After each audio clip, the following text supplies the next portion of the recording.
मुख्यमंत्री फडणवीसांनी सुरेश धस यांना आवर घालावी असं राष्ट्रवादीच्या सूरज चव्हाण यांनी म्हटले। माहितीत मिठाचा खडा टाकण्याचं काम सुरेश धस करतात। अजितदादांना बदनाम करण्याचं काम केलं तर जशास तसं उत्तर देऊ असं सूरज चव्हाण यांनी म्हटले। देशमुखांच्या हत्येवरून सुरेश धस जाणीवपूर्वक राजकारण करत आहेत। राष्ट्रवादीचा एक जरी नेता दोषी आढळल्यास अजितदादा कारवाई करतील असं देखील सूरज चव्हाण यांनी म्हटलेलं आहे। कारवाई करण्यासाठी अजितदादा मागे पुढे पाहणार नसल्याचं सूरज चव्हाण म्हणतात।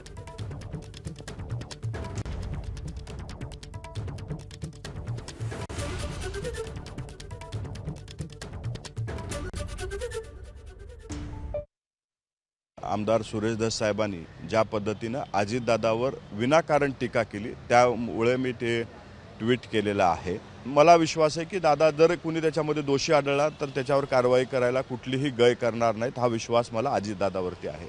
परंतु सुरेशांना जाणीवपूर्वक महायुतीमध्ये मिठाचा खडा टाकण्याचं काम करतायत। माझा सुरेशांना धस यांना प्रश्न आहे की अजितदादा काय बोलले होते की चौकशीमध्ये जो कोणी दोषी आढळेल त्याच्यावर कारवाई करणार म्हणजे करणार।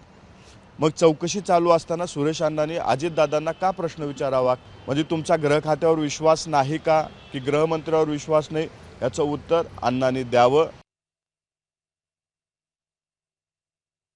आमचा पूर्ण विश्वास गृह खात्यावरती आहे, गृहमंत्र्यावरती आहे। आम्ही असं कुठेही त्यांच्यावरती अविश्वास दाखवला असं नाही।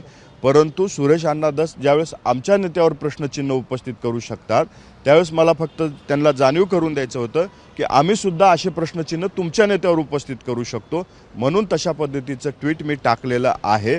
त्यांनी फक्त एवढंच काळजी घ्यावी की त्यांच्या विधानामुळे किंवा त्यांच्या भाषणामुळे महायुतीमध्ये मिठाचा खडा टाकण्याचं काम करू नये, स्वर्गीय संतोष देशमुखाच्या हत्येचं राजकारण त्यांनी करू नये, एवढीच विनंती आपल्या माध्यमातून मी त्यांना करतो। एबीपी माझा, उघडा डोळे बघा नीट।